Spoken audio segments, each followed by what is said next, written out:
ሰላም የተወደዳችሁ የሆሊ ቲዩብ ኢትዮጵያ ዩቲዩብ ቻናል ተመልካቾች፣ የጌታ ጸጋና ሰላም ይብዛላችሁ። ዓለምን በሙሉ ኃይሌ ነበር ያገለገልኩት። አሁን ግን ጌታን በሙሉ ኃይሌ የማገለግል የክብሩ ረሃብተኛ ነኝ። እግዚአብሔር በእኛ ከመስራቱ በፊት እኛን መስራት ይፈልጋል። ብዙዎች ከዘመሩና በተለያዩ የአገልግሎት ዘርፎች ከሚያገለግሉበት ወደ ኋላ የሚመለሱበትን ምክንያት ይኸው ነው።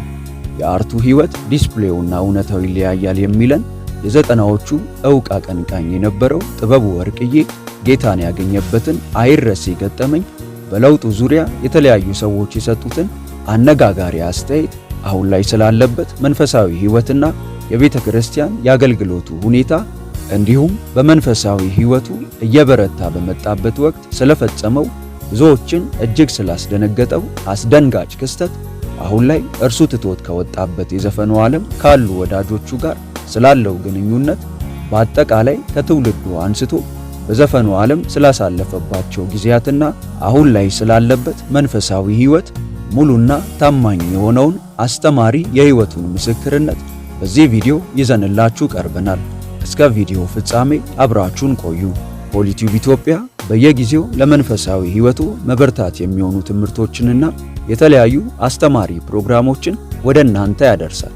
ለቻናላችን አዲስ ከሆናችሁ ሰብስክራይብ በማድረግና የደውል ምልክቷን ተጭነው ኦል በማለት ቤተሰብ እንዲሆኑ እንጋብዛችኋለን። እንደተለመደው ቪዲዮውን ላይክ አድርገው በመጀመር አብረውን ያገልግሉ። አሁን በቀጥታ ወደ ምስክርነቱ እንለፍ።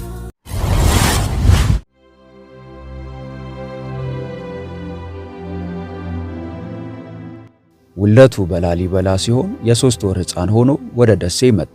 በአፋር አሚባራም ጥቂት ለማይባሉ ጊዜያት ኖሯል። ቀጥሎም ወደ አዲስ አበባ በመምጣት የሁለተኛ ደረጃ ትምህርቱን በከፍተኛ 24 ትምህርት ቤት ያጠናቀቀ ሲሆን የሙዚቃ ጅማሬው በዚሁ ትምህርት ቤት ሚኒ ሚዲያ ላይ ነበር። የእንግሊዘኛ ዘፈኖችንም ጨምሮ የተለያዩ ሰዎችን የሙዚቃ ስራዎች ከተለያዩ የአርቱ ሰዎች ጋር ሲሰራ ከቆየ በኋላ የ12ኛ ክፍል ትምህርቱን እንዳጠናቀቀ በ1995 የዘላለም ይነሽ የተሰኘውን የመጀመሪያ የሙዚቃ አልበሙን አወጣ። በዚሁ አልበምም ከተለያዩ የሀገራችን ከተሞች አንስቶ እስከ ባህር ማዶ ስራዎቹን አቅርቧል። በመቀጠልም ከ160 ጊዜ በላይ ጌታ ወይም አምላክ የሚሉ ቃላት የተጠቀሱበትን የመዝሙር መነሻ የሚመስለውን አላማረርም አምላኬን የተሰኘውን ሁለተኛ የሙዚቃ አልበሙን አወጣ። ከሙዚቃው ጎን ለጎን ጥበቡ ወርቅዬ ኢንተርቴይንመንት የተሰኘ የራሱን ካምፓኒ በማቋቋም ከ100 በላይ ስራዎችን አሳትሟል። ከነዚህም ከዘጠናዎቹ ዕውቅ አቀንቃኝና እስከ ቅርብ ጊዜ ህልፈተ ሕይወቱ እስከተሰማበት ጊዜ ድረስ በሙዚቃው ዓለም ያሳለፈው ታምራት ደስታ አልበምና ጉዲፈቻ ፊልም ተጠቃሽ ናቸው። ከዚህም በተጨማሪ ጋዜቦ የሚል መጠሪያ ያላቸው 2 ናይት ክለቦች በመርካቶና ደሴ ነበሩት። በሙዚቃው ዓለም እጅግ ብዙ የቅርብ ወዳጆች እንደነበሩት የሚናገረው ጥበቡ ወርቅዬ ጎሳዬ፣ ማዲንጎ አፈወርቅ ተጠቃሽ ሲሆኑ ከታምራት ደስታ ጋር ለ6 ዓመታት በአንድ ቤት ውስጥ እንደኖሩም ገልጿል።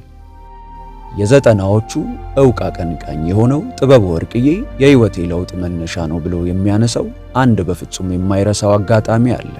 ስለ ጉዳዩም ሲያብራራ ለአንድ የዘፈን ኮንሰርት ወደ አሜሪካን የሚሄድበት አጋጣሚ ነበር። በበረራዬ ወንድሜ መጽሐፍ ቅዱስ ሰጥቶኝ ነበር። ነገር ግን መጽሐፍ ቅዱስን ሳየው ስለምፈራ ሻንጣዬ ውስጥ ነበር ያደረኩት። በተመሳሳይ እዚያ አውሮፕላን ውስጥ እያለሁ አንዲት እህት ከኋላዬ ጀርባዬን ነካችኝና ጌታ ይወድሃል፣ አንድ ስጦታ ልሰጥህ እፈልጋለሁ አለችኝና መጽሐፍ ቅዱስ ሰጠችኝ። ከእርሷ የተቀበልኩትንም እንዲሁ በሻንጣዬ ውስጥ ከተትኩት።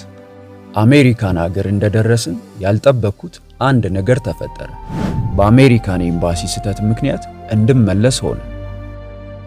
ይህን አጋጣሚ በመጥፎ አልረዳውም። ምክንያቱም ስመለስ 24 ሰዓት መጽሐፍ ቅዱሴን እያነበብኩኝ ነበር የተመለስኩት። ጌታ አሰራሩ ልዩ ልዩ ነውና ባልጠበቅነው መንገድ ወደ ራሱ ይመልሰናል። ከዚህ አጋጣሚ ጀምሮ ነበር ወደ መንፈሳዊ ሕይወት በጥልቀት እንድገባ የሆነው። በመንፈሳዊ ሕይወቱ እየገፋና እየጠነከረ ሲመጣ ጥበቡ ወርቅዬ አንድ እጅግ አስደንጋጭና ብዙዎችን ያነጋገረ ነገርን አደረገ። የሙዚቃ ቤቱን ከሙዚቃ ካሴቶቹ ጋር በአንድነት በእሳት አቃጠላቸው። ይህን ስላደረገበት ምክንያትም ሲጠየቅ በክርስትና ሕይወት ውስጥ ሆኜ እኚህ ነገሮች ከኔ ጋር በመኖራቸው የጸጸት ስሜት ይሰማኝ ስለነበር ነው በማለት ገልጿል። ይህም ጥበቡ ምን ያህል ጌታን እንደቀረበና በመንፈሳዊ ሕይወቱ እንዳደገ እንድንረዳ አድርጎናል። የአርቱ ሕይወት ዲስፕሌውና ጀርባው ይለያያል የሚለን የዘጠናዎቹ ዕውቅ አቀንቃኝ ጥበቡ ወርቅዬ ለተለያዩ የጥበብ ሥራዎች የምንሄድ የነበረው በሊሞዚን ነበር። ነገር ግን ወደ እውነታው ስንመጣ ኑሮ ፈጽሞ ተቃራኒ ነበር በማለት ዓለም በምታሳየን ብልጭልጭ ነገር መታለል የለብንም የሚል መልእክቱን አስተላልፏል። የጳውሎስ መልእክቶች በሕይወቱ ላይ ትልቅ ተጽዕኖ እንዳሳደሩ የሚናገረው ጥበቡ በተለይም የዕብራውያን መጽሐፍ ከዓለማዊ ሕይወት ወደ መንፈሳዊ ሕይወት እንድመጣ ምክንያት ሆኖኛል ይላል። ከዚህም የተነሳ የቤተ ክርስቲያኗን መጠሪያ ይህ ስም እንዲሆን ጌታ በተናገረኝ መሠረት ስያሜዋ ጳውሎስ የክርስቶስ ወንጌል ዓለም አቀፍ ቤተ ክርስቲያን ሆነ ይለናል። በዚህች ቤተ ክርስቲያን የማምለኪያ አዳራሽ ዙሪያም የተለያዩ ነገሮች ተጠቅሰው ይገኛሉ። እኚህም በገላትያ መጽሐፍ ምዕራፍ 5 ቁጥር 22 ላይ ተጠቅሰው የምናገኛቸው የመንፈስ ፍሬዎች ፍቅር፣ ደስታ፣ ሰላም፣ ትዕግስት፣ ቸርነት፣ በጎነት፣ እምነት፣ የዋሃትና ራስን መግዛት ሲሆኑ እኚህም ቃላቶች ተጽፈው በአዳራሹ ዙሪያ እንዲሰቀሉ ያደረግንበት ምክንያት አማኙ እኚህን በተመለከተበት ጊዜ ሁሉ ሕይወቱን በእነኚህ ቃላቶች እየቃኘ ራሱን እንዲያይ ለማስቻል ነው ይለናል። እግዚአብሔር በእኛ ከመስራቱ በፊት እኛን መስራት ይፈልጋል የሚለን ጥበቡ ወርቅዬ ብዙዎች ከዘመሩና በተለያዩ የአገልግሎት ዘርፎች ከሚያገለግሉበት ወደ ኋላ የሚመለሱበትን ምክንያት ይኸው ጉዳይ ነው ይለናል። ምክንያቱም ስንዘምር ለማን ክብር እንደምንዘምር፣ ለማን ጥቅም እንደሆነ፣ የተሰጠን ድምፅ የማን እንደሆነ ሲገባንና ያንን ስንረዳ የትኛውም አይነት ወጀብ ሊጥለን አይችልም በማለት አጽንኦት ሰጥቷል። የጥበቡ ለውጥ ለብዙዎች የማይታመን ነበር። በተለይም አንድ ሰው ሌሎች ቢለወጡ አይደንቀኝም፣ የዚህ ጥልቅ በሆነ የሱስ ዓለም የነበረ ባለ ሹርባ መለወጥን ግን ማመን ይከብደኛል በማለት መናገሩን እንደሰማና የእርሱ ለውጥ የእግዚአብሔርን ሁሉን ቻይነት ማሳያ እንደሆነ ተናግሯል። ከዚህ ቀደም በሙዚቃው ዓለም አብረውት ይሰሩ ስለነበሩ ወዳጆቹ ሲናገር ብዙም ባይሆን በተለያዩ የሐዘን ጊዜያት የመገናኘት ዕድል እንዳለው በመናገር ይሄ የእርሱ የልብ ውሳኔ የእርሱ እንደሆነና ማኅበራዊ ሕይወቱን እንደማይነካና በፍጹም እንዲኮነኑ እንደማይፈልግ ምክንያቱም ይህ እግዚአብሔር ሲረዳ እንጂ በሰው ጥረትና ጉብዝና የሚሆን እንዳልሆነና ፈጣሪም እንዲረዳቸውና ወስነው መመለስ እንዲችሉ እንደሚጸልይላቸው ገልጿል።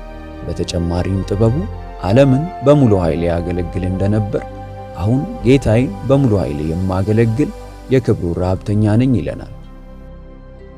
በትዳር ሕይወቱም ጥበቡ ከ9ኛ ክፍል ጀምሮ የሚያውቃትንና በሙዚቃዎቹ ብዙ የተቀኘላትንና የእርሱን ለውጥ በመከተል ከ1 ዓመት በኋላ ወደ መንፈሳዊ ሕይወት በመምጣት አሁን ላይ አብራው እርሱ በሚያገለግልበት ጳውሎስ የክርስቶስ ወንጌል ዓለም አቀፍ ቤተ ክርስቲያን የእግዚአብሔርን ቃል በማስተማር እያገለገለች ያለችውን እህት ኤልሳቤት ሽፈራውን በማግባት ይህን መረጃ ለእናንተ እስከምናደርስበት ጊዜ ድረስ የ3 ሴቶችና የ1 ወንድ ልጅ አባት ሆኗል። በተጨማሪም ጥበቡ በመልእክቱ መጽሐፍ በአንደኛ ጴጥሮስ ምዕራፍ 4 ቁጥር 3 የአሕዛብን ፈቃድ ያደረጋችሁበት በመዳራትና በሥጋ ምኞትም በስካርም በዘፈንም ያለ ልክም በመጠጣት ነውርም ባለበት በጣዖት ማምለክ የተመላለሳችሁበት ያለፈው ዘመን ይበቃልና በማለት ጴጥሮስ በመልእክቱ ያስተላለፈውን በመጥቀስ እሱ ትቶት ከመጣበት የዘፈን ዓለም ላሉ ወገኖች አሁንም በጸጋ የመዳን ዕድል በአብ ቀኝ የመቀመጥ ዕድል በክርስቶስ ኢየሱስ እንዳለ አስተላልፏል። ሆሊ ቲዩብ ኢትዮጵያም እንደ ክርስቲያን ሚዲያ እግዚአብሔር ለድምፃዊው ስላደረገው መልካም ነገር እግዚአብሔርን እያመሰገንን እንኳን ጌታ ረዳ እያልን የተሰማንን ደስታ ለመግለጽ እንወዳለን። እንግዲህ ውድ ቤተሰቦቻችን የድምፃዊው የሕይወት ምስክርነት ለእናንተ ባቀረብንበት በዛሬው ቪዲዮአችን ብዙ እንደተባረካችሁ በማመን በቀጣይም እንዲህ ያሉ የሕይወት ምስክርነቶች፣ ትምህርቶች፣ ዝማሬዎች እንዲሁም ልዩ ልዩ አስተማሪ ዝግጅቶች እንዲደርሷችሁ ለቻናላችን አዲስ የሆናችሁ ቅዱሳን ቻናሉን ሰብስክራይብ በማድረግና የደውል ምልክቷን ተጭነው ኦል በማለት እንዲከታተሉን እንጋብዛለን። በቀጣይ ቪዲዮ እስከምንገናኝ ሰላምን ተመኘን። ሆሊ ቲዩብ ኢትዮጵያ ዩቲዩብ ቻናል ተባርካችኋል። ያወቅኩት ቀን አምላኬ ጌታዬ ቀበለው እንደ ግል አዳኜ